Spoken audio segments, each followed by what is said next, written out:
ఈ తెలంగాణ గడ్డ మీద ఎవడు పుట్టలే ఇంకా నన్ను ఆపేటోడు. నేనేంటో తెలంగాణ ప్రజలకు తెలుసు. నేను 12 పార్టీలు తిరిగి ఈ పార్టీలో చేరలే. పుట్టింది ఈ పార్టీలోనే, చచ్చేది ఈ పార్టీలోనే. నా గురించి ఈ రకంగా మాట్లాడడం ఏదైతున్నదో ఇది తెలంగాణ ప్రజలు ఆలోచన చేయాలి.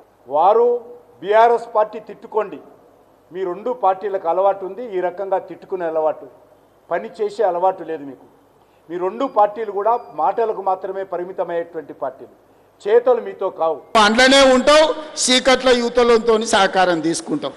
నువ్వు నీ పార్టీకి ఎప్పుడైనా పనిచేసినావు, నీ కార్యకర్తలే చెప్తారు, సార్ మా సార్ బీజేపీలో ఉంటాడు కానీ మొత్తం బీఆర్ఎస్ వాళ్ళతోనే మాట్లాడుతుంటాడు, కేటీఆర్ చెప్పినట్టే వింటాడు మా సార్ అని నీ సొంత పార్టీ వాళ్ళు చెప్తారు. నీకు పార్టీ మారే అవసరమే ఉంది నాయన, ఉన్న దాంట్లో ఉంటావు, పక్క దాంట్లో తింటావు.